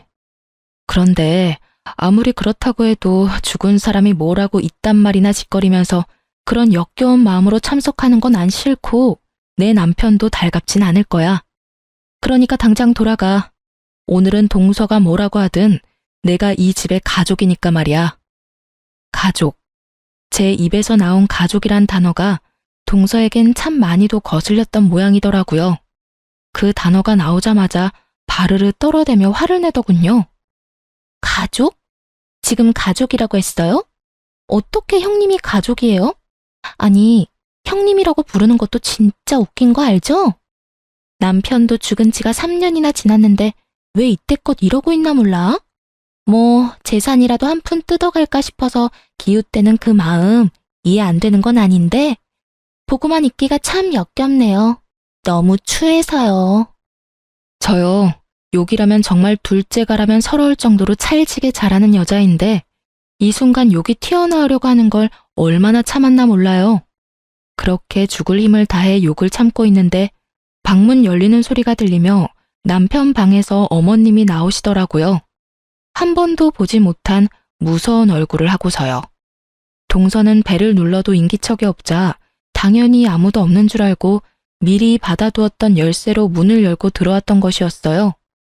안방 문이 열려 있는 것으로 봐선 혹시나 하는 마음에 안방까진 확인했는데 설마 어머님이 옛 아주버님 방에 있을 줄은 꿈에도 생각하지 못한 것이었죠. 하긴 저 역시 생각도 못했는데 동서라고 알 수 있었겠어요? 어머님의 등장에 저도 저지만 동서 역시 크게 놀라 얼굴이 하얗게 질려가더군요. 이게 뭐 하는 짓이야? 내가 어지간하면 듣고만 있으려고 했는데 도저히 참을 수가 없구나. 둘째 너, 첫째한테 말하는 뻔세가 아주 못쓰겠구나. 나 없을 때마다 이런 식으로 첫째를 대했니? 어머님, 그게 아니라요. 전 아무도 없는 줄 알고 그랬어요. 아무도 없으면 손윗 사람한테 그렇게 막 대해도 된다고 배웠어? 둘째 너 그렇게 안 봤는데 아주 몹쓸애구나. 여기가 어디라고 그런 막말을 내뱉고 있어? 어머님, 제가 잘못했어요. 처음부터 그럴 의도는 아니었는데 형님이 절 너무 몰아세우시니까 저도 흥분을 해서 그만 말이 막 나와버렸어요. 어디서 끝까지 거짓말인 거야? 둘째 너, 내가 방금 어디서 나왔는지 잊은 게야? 네가 그렇게 죽어서까지 사람 귀찮게 한다던 장남방에서 나왔다. 오늘따라 생각이 많이 나서 먼저 떠난 아들 방에서 내가 얼마나 울었는지 네가 알아? 그렇게 울다 잠시 잠들었다가 깼더니 뭐? 죽었으면 그만이야? 귀찮아? 내가 너 처음 이 말할 때부터 당장이라도 뛰어나오고 싶은걸 그럴 수도 있겠다 싶어서 참고 있었더니 도가 지나쳐도 한참 지나치지 않니? 동서는 눈물을 흘릴 뿐 아무 말도 하지 못하고 있었고 그런 동서를 쏘아보시던 어머님은 문득 동서가 제게 남자가 있다고 한 말이 떠오르셨는지 그것에 대해서도 물어보시기 시작했어요.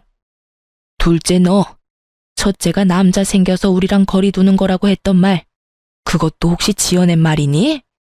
내가 이상하다 싶었는데 첫째가 아니라고 분명하게 말하니까 둘째 네가 오해했다고만 생각하고 넘어갔어. 그런데 너 오늘 이러는 거 보니까 아무래도 그냥 넘길 문제는 아닌 것 같구나. 너 정말 거짓말까지 하면서 형님을 모함한 거니? 그런 거야? 어머님의 화는 극에 달해 보였고 동서 역시 절벽 끝에 매달린 사람처럼 보였어요. 제3자인 제가 봐도 해결 방안이 없어 보였으니까요. 그래서였을까요? 동서는 무리수를 쓰기 시작하더라고요. 응? 어머님, 잠시만요. 뜬금없이 헛구역질을 하던 동서는 이내 화장실로 뛰어가더군요. 화장실에선 세면대 물소리와 함께 동서의 헛구역질 소리가 계속해서 들려왔고 이내 물소리가 멈추는가 싶더니 동서가 입을 닦으며 나왔어요. 그러면서 되지도 않는 연기를 하기 시작하더라고요. 너 갑자기 왜 그러니? 어디 아파? 체했니? 아니, 그게 아니라 사실은 제가 임신을 했어요. 며칠 전부터 속이 계속 좋지 않아서 테스트기를 했는데 2줄이더라고요. 워낙 초기라서 그이한테도 말 못했어요. 혹시 모르는 일이니까 안정기에 들어서면 말씀드리려고 했는데 속도 좋지 않고 잠도 잘 못 자서 제가 너무 예민했나 봐요. 형님, 죄송해요. 기분 많이 나쁘셨죠? 어머님, 정말 죄송해요. 아무리 그래도 말을 가려가면서 해야 했는데 제가 경솔했어요. 동서는 임신 연기의 마침표로 헛구역질을 다시 하기 시작했고 어머님은 다른 것도 아닌 임신이라고 하니 한 발 물러서시더라고요. 그 문제는 추후에 다시 말하기로 하고 일단 작은 애 방에 들어가서 좀 누우렴. 나도 둘째 가졌을 때 입덧을 그렇게 했는데 씨도둑질 못한다더니 너도 입덧이 심할 건가 보구나. 그렇게 서 있지 말고 어서 가서 누워. 음식은 우리가 할 테니까. 네, 어머님. 그럼 저는 좀 들어가 볼게요. 끝까지 가슴을 두드리며 방으로 들어가는 동서를 보고 있자니 참 어이가 없더군요. 분명 맥주 한 캔을 그 자리에서 한 방에 먹어치우는 걸 제 두 눈으로 똑똑히 봤는데 임신이라뇨. 도무지 임신 사실을 안 사람이 할 행동은 아니었기에 동서의 임신 주장은 알아볼 것도 없이 거짓이었죠. 당장이라도 이 모든 상황을 빠져나가기 위한 동서의 거짓말임을 알리고 싶었지만 증거도 없을 뿐더러 또 무슨 수를 쓰며 빠져나갈지 모르는 일이니 일단 그 장단에 맞춰주기로 했어요. 동서는 최선을 다해 잠든 척을 했는지 동서를 뒤따라 방으로 들어가셨던 어머님이 나오시며 동서가 겨우 잠이 들었다고 하시더군요. 입덧이 저리 심해서야 겨우 잠들었어. 그래요? 잠드는 거 보고 나왔단다. 첫째야, 마음 많이 상했지? 둘째가 임신 때문에 너무 예민해서 뱉은 말이니 마음에 너무 담아두지 말려무나. 그럼요. 너무 걱정하지 마세요. 첫째 너 언젠가부터 거리 두던데 둘째 때문에 그랬지? 하는 말 들어보니 이렇게 군 게 처음도 아닌 것 같던데. 아우, 물어 뭐해? 넌 분명 아니라고 할 사람인데. 내가 정말 당장이라도 내쫓고 싶은데 임신까지 했다는데 어쩔 도리가 없구나. 어휴. 그래도 첫째야, 나한텐 언제까지나 네가 내 첫 번째 며느리란다. 그것만은 기억해 주렴. 네, 어머님, 감사해요. 그래, 배가 고프진 않니? 얼른 식사 준비해야겠는걸? 아, 어머님, 저 올해는 그냥 집에 가서 먹을게요. 아무래도 오늘은 날이 아닌 것 같아요. 상황도 그렇고 제 마음도 편치 않아서요. 그래도 그렇지. 1년에 한 번뿐인 날인데 혼자서 괜찮겠어? 네, 괜찮아요. 네 뜻이 그렇다면 알겠어. 다시 한번 말하지만 오늘 둘째가 한 말은 모두 잊어버리렴. 내가 대신 사과하마. 알겠지? 상황도 상황이었지만 아무래도 동서가 신경이 쓰여 안 되겠더라고요. 거기에다 음식 냄새를 풍기며 괜한 상을 차렸다가 또 무슨 꼴을 볼지 모를 일이었으니까요. 다른 날도 아닌 남편의 기일날 더는 힘 빼고 싶지 않았어요. 어머님은 그렇게 말하는 제가 많이 지쳐 보였는지 알겠다고 해주셨고 전 챙겨왔던 짐을 다시 챙겨 나가려는데 마침 서방님이 들어오시더라고요. 척 보면 척이라고 제 표정이 그리 좋지 않은 데다가 밥도 먹지 않고 집으로 돌아간다고 하니 데려다 주겠다며 따라 나서더군요. 서방님을 알고 지낸 것도 20년 가까이 되어 가는데 말이 서방님이지 저에겐 친동생과도 다름이 없었던 터라 저는 동서의 일을 그냥 넘길 순 없었고 서방님과 이야기를 해봐야겠다고 생각했어요. 그래서 저를 따라 나선 서방님에게 모든 사실을 말해주었습니다. 친정 오빠와의 통화부터 시작해서 임신이라는 쇼를 벌인 일까지요. 모든 사실을 들은 서방님은 표정이 급격하게 굳더니 경악스러운 말을 하더군요. 형수님, 확실히 오빠라고 했어요? 잘못 들은 거 아니에요? 잘못 듣기는 확실하게 오빠라고 하면서 그렇게 큰 돈이 어디 있냐고 하더라니까. 친정이 아무래도 많이 힘든 것 같던데. 아무리 그래도 그렇지 임신했다는 거짓말은 좀 아닌 것 같아서 말해주는 거예요. 동서랑 이야기 좀 해보라고. 도대체 어떤 상황인 건지, 왜 나한테 그렇게까지 불만이 많은 건지, 그리고 임신했다는 말은 또 무슨 말인지. 난 우리 서방님이 행복했으면 좋겠어요. 말이 서방님이지 내가 친동생처럼 여기는 거 잘 알잖아요. 잘 알죠. 그런데 형수님, 집사람 오빠가 없어요. 외동이라고요. 제가 알기론 가까운 친인척도 없어서 오빠라고 부를 수 있는 사람이 없어요. 어? 그게 정말이에요? 그럼 이게 어떻게 된 일이래요?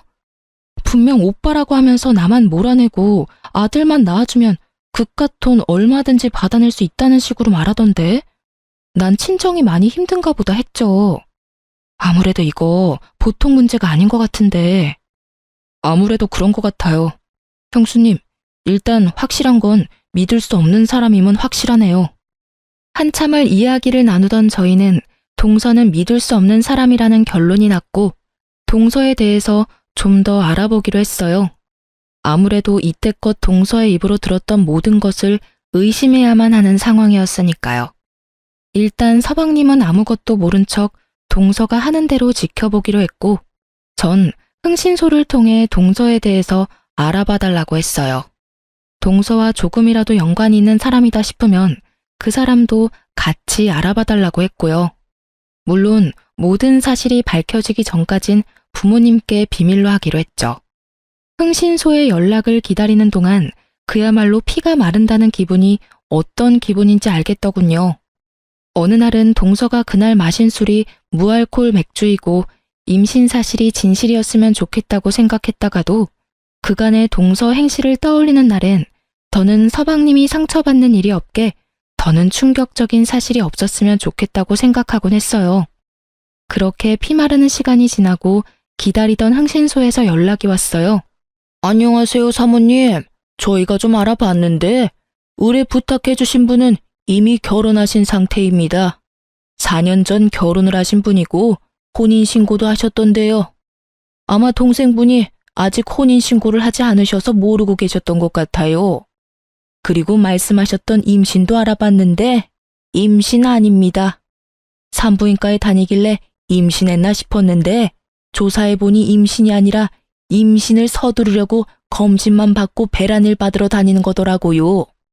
그렇게 낳은 자식 출생신고는 어떻게 하려고 하는 건지는 몰라도 대범한 여자인 건 확실해요. 이 여자랑 이 여자 진짜 남편 둘 다 빚이 꽤 되던데. 뭐 때문에 진 빚인지까지는 알아내지 못했고요. 한 가지 확실한 건 돈 노리고 계획적으로 접근한 것 같아요. 이 여자 진짜 남편이 2년 전쯤 동생분 회사로 이직했는데 그때 알고 지내면서 우연찮게 그 집에 돈이 좀 있다는 걸 알고 일을 저지른 것 같더라고요. 그래도 그렇지 어떻게 자기 와이프를 다른 남자한테 소개해주고 결혼시킬 생각을 했는지. 세상 돌아가는 게 참 말세죠. 일단 지금까지 한 조사서랑 사진 보내드릴 테니 한번 확인해 보시고 또 궁금한 점 있으시면 언제든지 연락해 주세요. 막장도 그런 막장이 없더라고요. 어떻게 사랑하는 여자를 다른 남자에게 시집 보낼 수가 있는 것인지 이놈이나 인연이나 이해 안 되기는 매한 가지더라고요. 직원분 말씀대로 말세인 게 틀림없죠. 그러면서도 동서가 저에게 했던 그 모진 행실들이 이해되더군요. 얼마나 저와 저의 딸이 눈의 가시 같았을까요?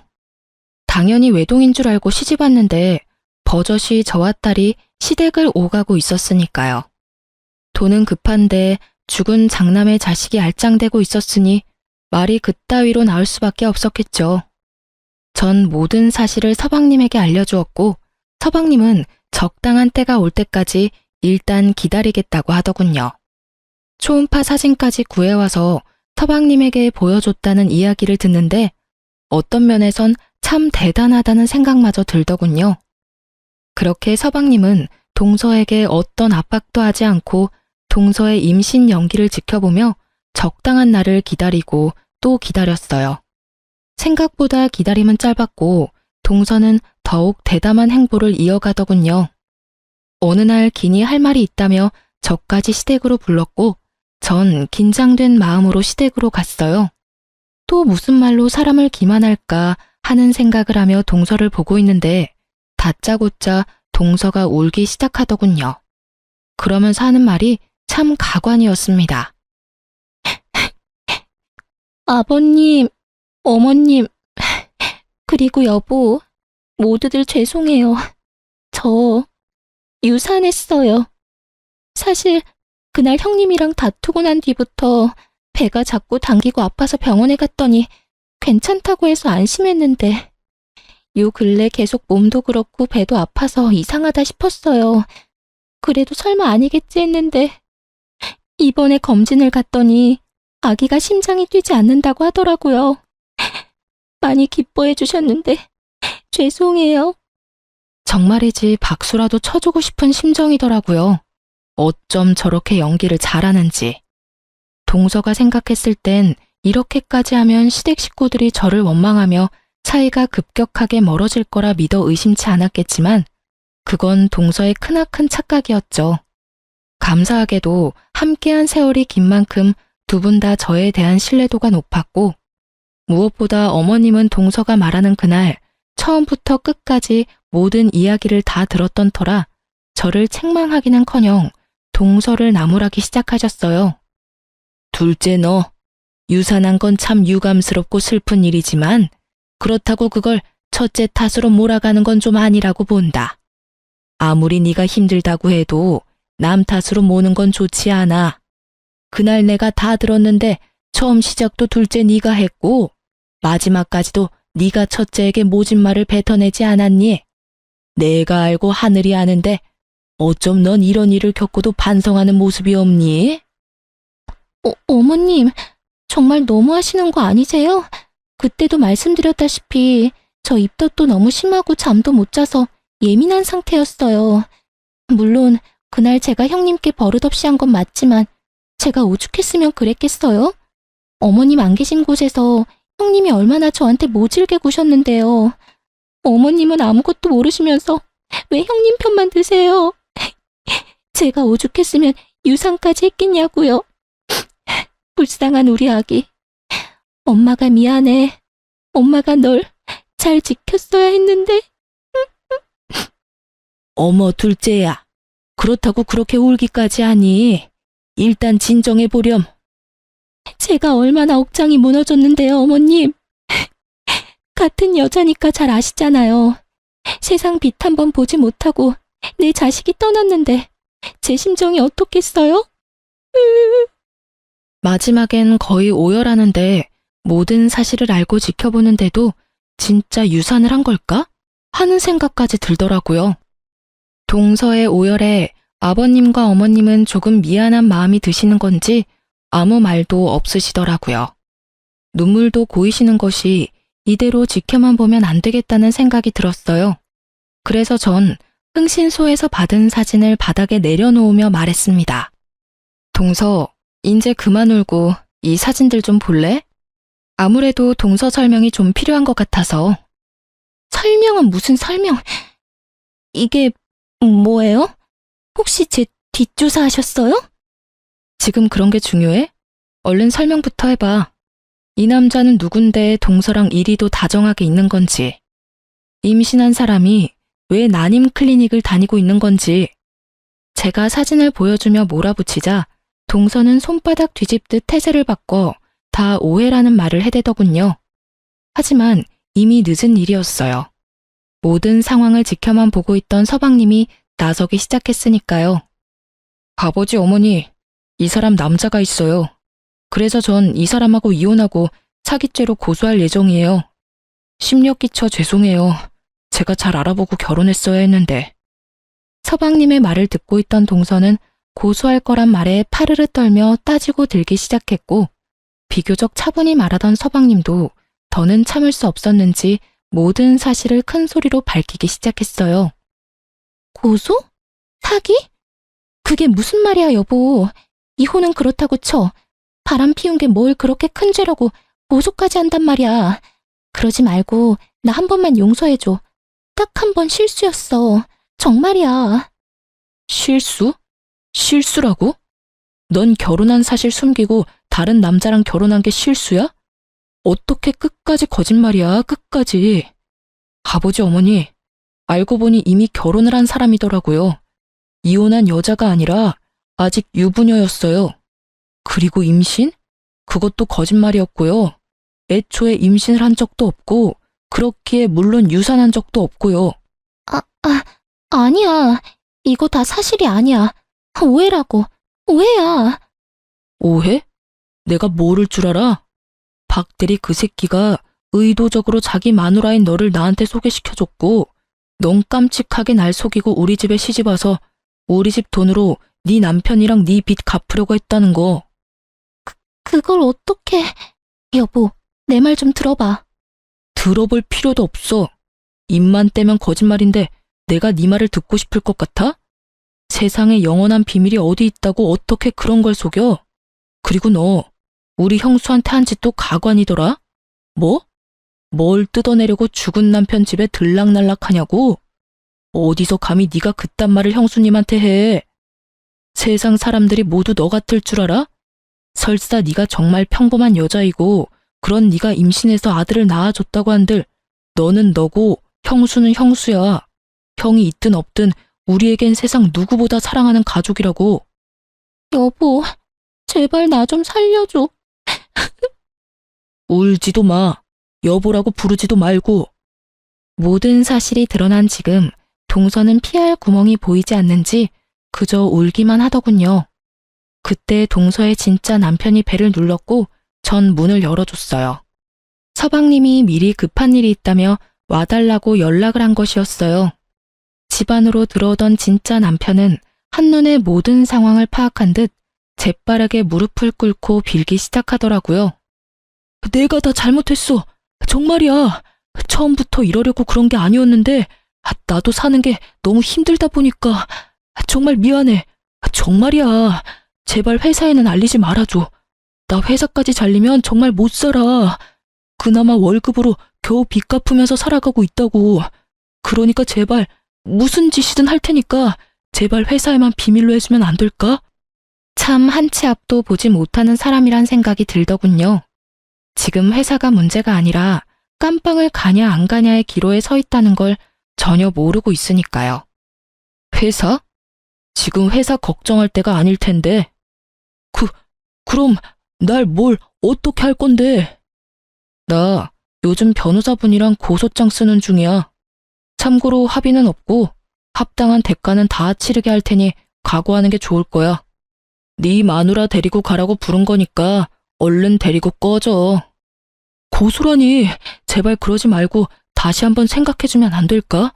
남의 인생 망쳐봤자 최대리한테 뭐가 남는다고 그리 모질게 굴어. 그래, 여보. 제발 한 번만 다시 생각해줘. 나 사랑했잖아. 나랑 같이 살아달라는 말은 하지 않을게. 그저 한 번만 더 기회를 달라는 것뿐이야. 내가 반성하면서 살 테니까 제발 한 번만 살려줘. 급기야 두 사람은 울고불고 하며 매달리기 시작했고 아버님과 어머님은 그 꼴을 보고 있기 힘드셨는지 방으로 들어가 버리시더라고요. 이 인간들을 어떻게 해야 하나 하고 있는데 서방님이 어디론가 전화를 걸었어요. 알고 보니 서방님은 이런 상황을 대비해 미리 신고를 해둔 상황이었고 집 앞에서 대기 중이시던 경찰관 세 분이 두 사람을 끌고 나가더군요.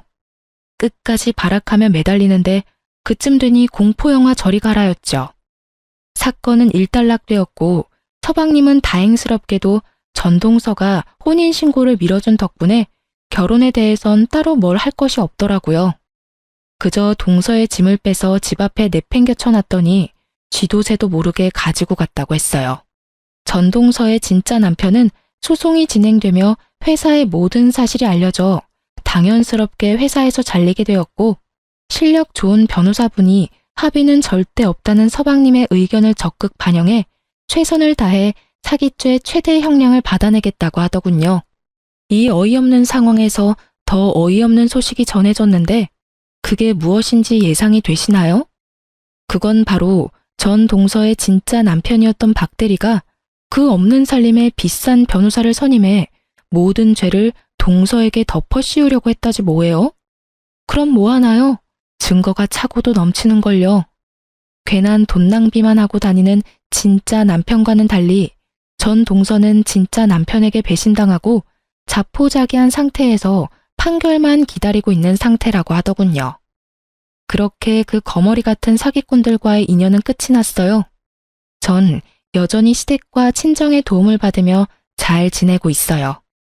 언젠가 두 사람은 결국 깜빵에 가게 되었다고 듣긴 했는데 형량을 얼마나 받은 것인지 그 후엔 어떻게 되었는지 묻진 않았어요. 괜한 상처를 들춰내는 짓인 것만 같아서요. 한동안 서방님, 아니 도련님은 힘들어 하시더라고요. 애써 숨기려고 노력했지만 훤히 다 보여 제 마음이 더 아프더군요. 하지만 시간이 약이라는 말이 딱 맞는 게 요즘은 꽤 많이 잘 지내고 있어요. 최근에 제가 급하게 일이 있어 도련님께 아이의 하원을 부탁한 적이 있는데 그날 딸을 데리러 간 도련님이 선생님에게 반하신 건지 선생님에 대해 이것저것 물어보더라고요. 참고로 전 대찬성이에요. 그렇지 않아도 평소 제가 좋게 보던 분이라 내심 잘 됐으면 하는 마음으로 앞으로 자주 딸의 하원을 부탁할 계획이에요. 아, 그리고 최근에 시댁에서 건물 한 채를 넘겨주셨어요. 전 너무 과하다며 이미 받은 것이 너무 많다며 거부했지만 어머님이 이렇게 말씀하시더라고요. 첫째야, 내가 이번 일 겪으면서 느낀 바가 많아. 내 생각 같아선 언제까지나 네가 우리 가족이고 그 사실은 변함없을 테지만 또 사람 일이 어떻게 될 줄은 모르는 일이지 않니? 그리고 어차피 이 건물은 너한테 주려고 했던 거였어. 이왕 줄 거 조금 더 일찍 주는 것뿐이니 받아주려무나. 어떻게 되기는요. 희은이가 있는데 죽을 때까지 가족이죠. 그렇게 생각해주니 고마워. 너 내가 했던 말 기억하지? 혹시나 좋은 사람 생기면 새 출발하라는 말. 나도 그렇고 네 아버지도 그렇고 우린 네가 좋은 사람 만나서 다시 사랑받으면서 살았으면 좋겠어.